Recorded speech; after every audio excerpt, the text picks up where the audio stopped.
Hello and welcome back. So I actually had something else planned that I was going to share with you guys this week, and I was digging through my well-organized collection of treasures, and I happened upon the Delft Clay sand casting kit that I purchased many years ago. It ended up in a moving box somewhere, and I came upon it and said, oh my gosh, we have to try this, especially since if you guys are continuing to watch along this playlist. Last week I actually did a cuttlefish casting. It's not the same, but it's similar in a way where I'm not gonna have to use my kiln to do a burnout. I'm not gonna have to use the vacuum. We're really gonna have our self-contained little thing we're gonna make, and then we're gonna melt metal and pour it down in there. So I will be using the little metal melting furnace part of my 3-in-1 vacuum cast. So I bought this kit a couple of years ago. I'm sure it's probably unfortunately more expensive now, but I will link to it down below. I will show you what comes in the kit, and then we're gonna go ahead and get started. Through the magic of YouTube, I have already emptied everything out of the box, laid it out on the table, and I'm gonna show you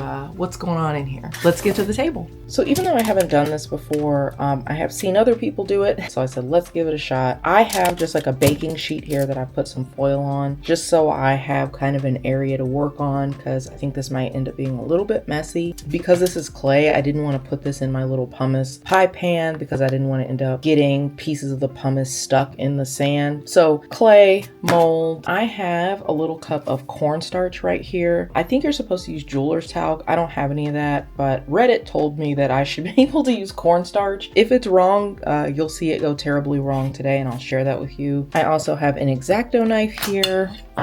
I have 2 different size drill bits, and I got a hammer. Let's get to work. When I did the cuttlefish cast, I used some 3D printed pieces just to do the impression. With this, I'm actually going to use a ring that I carved out of ferrous wax. I wanted to get some detail in here just to kind of see how that would come out. But the good thing about using the wax versus using the 3D printed thing is I can actually weigh this, and then I actually have a calculator. I can put the weight of this in, and it will tell me how much silver I need. So there's going to be a little less guesswork with that, and I wanted to do that since I've never done sand casting before. I kind of wanted to just eliminate some of the variables.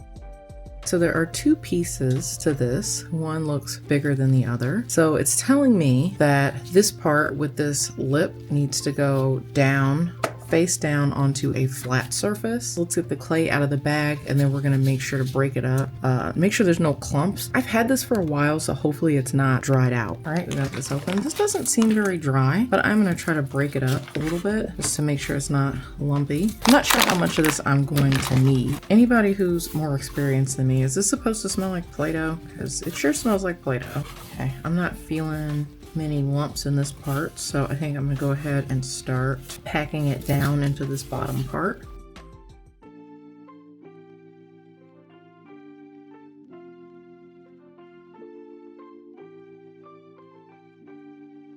And I think this part, I think it needs to be really nicely compacted. And then it looks like I'm supposed to compact it with a hammer. I'm gonna do that before I add any more. Bing, bing, bong, bong, bing, bing. I'm gonna add some more and then do that again. I'm gonna try doing it with my fingers first and then go back over it with a hammer.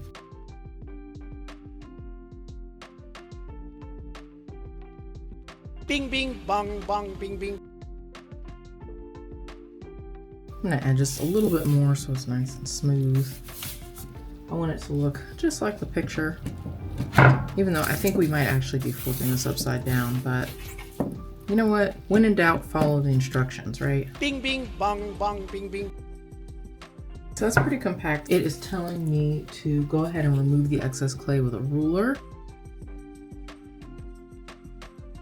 Awesome. That is looking like the picture. Okay, it's telling me to turn this upside down. Well, that looks nice and smooth. I feel good about that. But this is the, let's see if you can see, the ring that I carved out. The instructions are now telling me to press the model halfway into the clay. At this point, I don't think the little notch is a factor. Guess that's okay, huh? We'll do it like that. I'm excited, guys. This is gonna be so cool. And you know what? If I mess up, that's okay, because since this isn't gonna stay in here, I could always do this over again, right? No harm, no foul, right?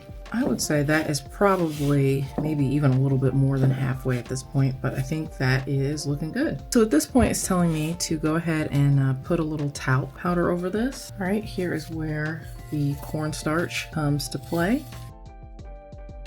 I'm gonna move this actually out of the way because I don't want to get cornstarch in this. I'm either doing an excellent job or I've already ruined it already. Just gonna get it everywhere and then just blow it off, I think. I blew it out, but I definitely made a mess. I went and got a little brush. Now, I have seen some people when they did this where they put the cornstarch down first. That's not what my instructions told me to do. That kind of looks like my picture. So I'm gonna go ahead and put the top part on. Gotta find my little line. Then I am going to match these lines up. I think that looks pretty good, huh? I think I got it. Can you guys see that line? I'm gonna go ahead and fill the top part. Might need a little more clay. I'm gonna try not to stick my cornstarchy hands into the bag of clean clay. I'm pretty sure you're probably not supposed to fill that with cornstarch. That is what my instincts are telling me.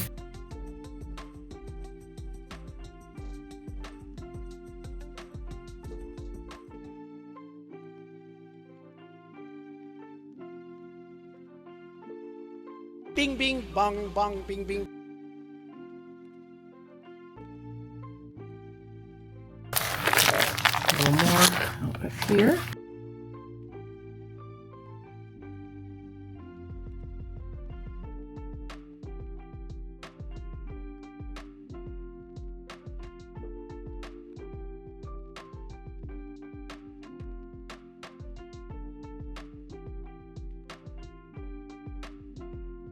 Bing bing bong bong bing bing.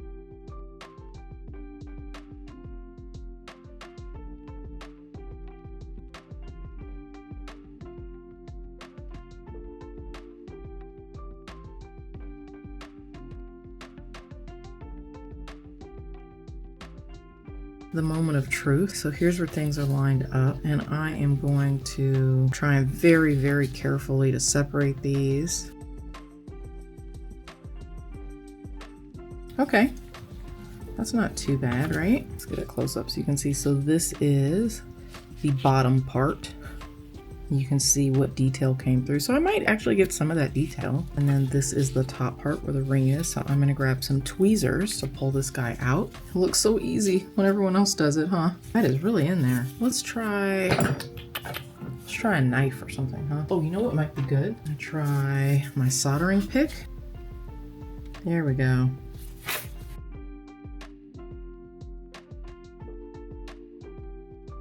So I think now it's time to make the vent holes. In my instructions, it has me making the air holes in this top part with this inner lip. This I think might be just something to get the holes started maybe. And I'm gonna take it to the fatter part. Let's get maybe something a little bit bigger to do the hole. Now this feels huge. This felt so small earlier. Try to push it through. I might have to fix my top actually. If I picture what a regular button sprue piece looks like, there is always a piece at the top. That's why I made the top really flat, because I know there is always a piece at the top that you're gonna have to clean up. I just was trying to not lose some of that detail. I don't know much, but I know that I don't really want to be in the metal's way. I want to make things easy for it. Now where, pray tell, is my X-Acto knife? I just feel like I can't go wrong making this hole bigger. I mean, I'm sure someone is yelling at the screen. Yes, you can. Yes, you can.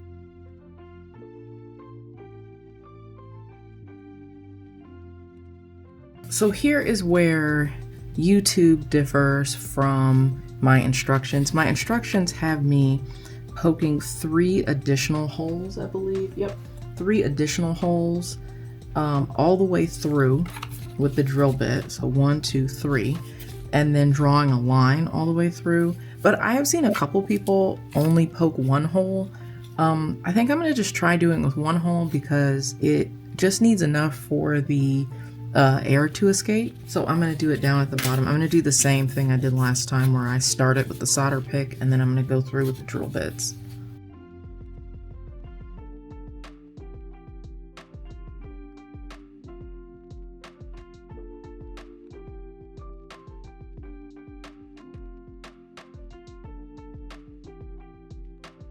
All right, so there we have the hole for the top and the hole for the bottom to let it vent out. The other side, this is where I'm going to make our little buttonhole.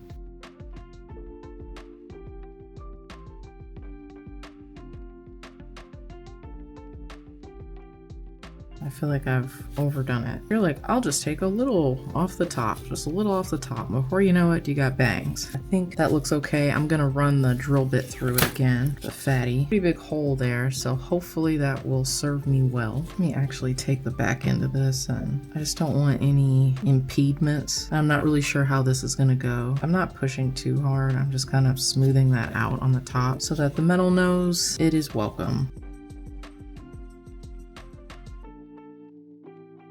Holes are ready, arm spaghetti. Let's go ahead and try to line this up. That looks lined up to me.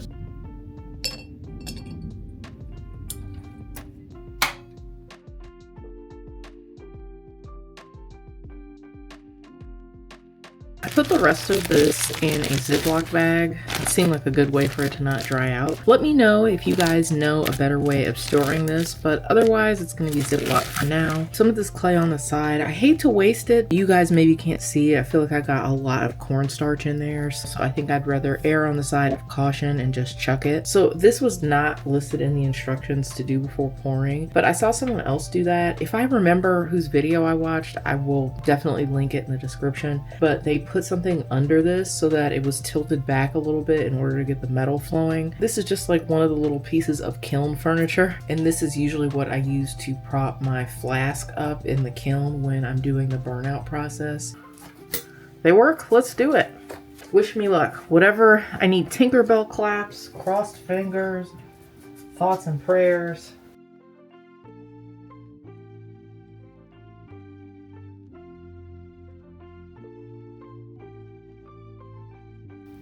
All right, let's see if we got it. I don't know if this actually came out. I feel like I was a little slow pouring metal. I got the top. Dang. I think we are gonna give this another shot. And also, this stinks. Yeah, I think I was just a little too slow pouring. I am going to redo everything you already saw me do in the first half of the video. I'm not gonna make you sit through it again. I promise it happened again. I'm gonna use the same ring from last time and see you on the other side. So we've got giant holes. We're gonna lose a little of the design up there, but at this point, I just wanna see if I can get something cast. And then turn it over, you can see giant holes, big old vent holes. Let's give it a shot.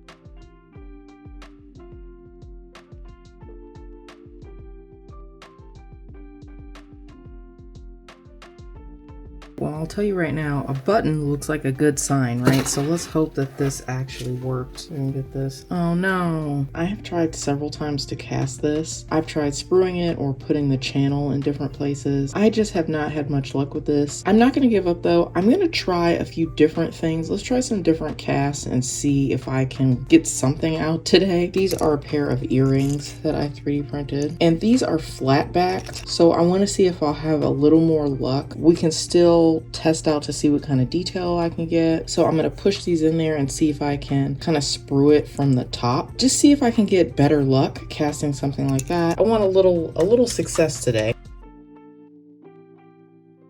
I'm gonna put this right in the middle.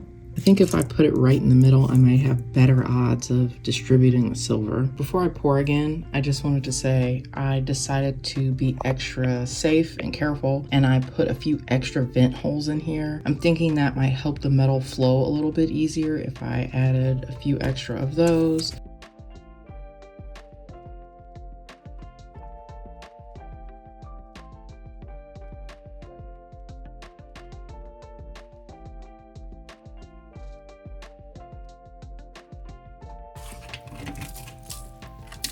Yes. Oh, finally. Oh. All right, guys, I'm gonna quench this and we're gonna sit, and I have lots of things to say about this. The horrendous stink of success. But look at all the detail we got. There's my big old button. I like how the one time I remembered to put the fire brick down because I kept having metal jump out. The one time I put it down, it didn't jump out. You know what? Whatever, I'll take it. This is perfect. This would actually make a really good stamp, wouldn't it? That'd be kind of cool as a stamp if you didn't even cut the button off and just kind of sawed off these little pieces. Okay, so it looks like we did it. Looks like we got a lot of good detail in there. I'm not gonna lie or pretend that this was easy. I actually really struggled with this. I think this was a little bit rough for me. This was obviously my first time sand casting, and I have a few thoughts. So when you first saw me struggling with this ring, this maybe wasn't the best piece to try out with this. I think this was a little bit easier because it was flat and I was pouring straight down. But my issue with this is typically when I'm pouring, I have like a button and then I have a sprue, and then we have the object right at the bottom. Well, in this case, we're kind of pouring almost like sideways. So the piece is flat, and then we have the button and the sprue. I'll be the first to admit I'm not great at pouring, and I think being kind of a slow pourer didn't help me. I'm not sure how much editing Lauren is gonna show you, but this successful attempt was maybe like try number 8 for me. I tried pouring it faster, I tried pouring it hotter, I tried tilting it, and I just did not have any success with this ring. I will say though, in that same vein of like help from gravity, they do make flasks that instead of going like this are like this, and then you can pour down from the top. So I'm not gonna say I would give up on doing this method or even trying something like this ring again. I think that I might have a little bit more success if I tried that kind of mold. On the subject of pouring, I realize that when I do my regular pour, when I do the regular investment casting, I'm pouring at about 965 Celsius. And even that's the same temperature I kept it at when I did the cuttlefish casting. And I realized that I just, aside from being a slow pourer, I think I needed to just pour a little bit hotter. I read online that some people are saying you can warm up your flask in order to help it along. Maybe that's something I'll try another time. I ended up doing this pour when I finally did get success. I was pouring at almost 1000 degrees Celsius, which is wildly hot, but it did go a lot easier. Also, when I was pouring before, I actually was just throwing, like cleaning up and then using the recycled stuff. I did experience more success when I mixed in some new silver, which you're supposed to do anyway, because old silver, even if you clean it up and you're recycling it, it just doesn't flow as easy. So you're supposed to do 50-50.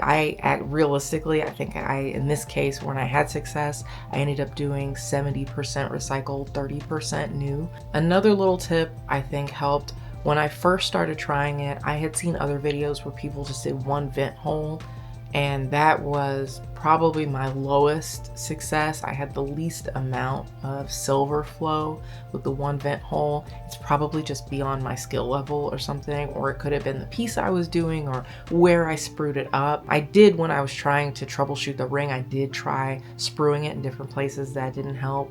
But I did get more of that ring to flow when I added additional vent holes. So this last one, when I did the little earring, I think I had 5 holes in that, and I could actually see when I poured the metal, I could see all that steam coming out. And so I think those vent holes really help that metal to flow a little bit better. So one, make sure you're not using just old dirty metal. Make sure that you add a little new silver. I think that'll really help, especially if you're like me and you keep like messing up and wanting to redo your pours.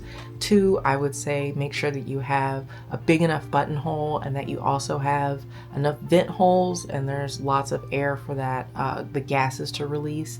And then 3, I would say make sure that your silver is hot enough. I did not experience success pouring at my regular temperature. I really did need to go ahead and pour at a hotter temperature. I would say that I am someone who, I jokingly always say I thrive in tedium. And I actually got a little frustrated and had to take a break doing this. So, and when I looked on Reddit or whatever, there are lots of people online who try this and they get really frustrated and then they say, okay, I did this, I did that. So people who, maybe they had to try 100 times before they finally got the ring cast or something like that. So my advice to you is, if you get frustrated, take a break. But maybe that 100 times was really frustrating, but maybe 101 you're gonna get something great. So depending on what editing Lauren is doing, I have something fun, a little experiment planned for next week. So hopefully you will join me for that. But otherwise, that is going to be it for me today. Let me know down in the comments below, have you tried sandcasting before? Is it something that you really struggled with? Do you have any tips for me or anyone else down in the comments? I know that people sometimes read each other's comments and help each other out, and I think that's really awesome. So I will see you next week, and in the meantime, go forth, be kind, be creative.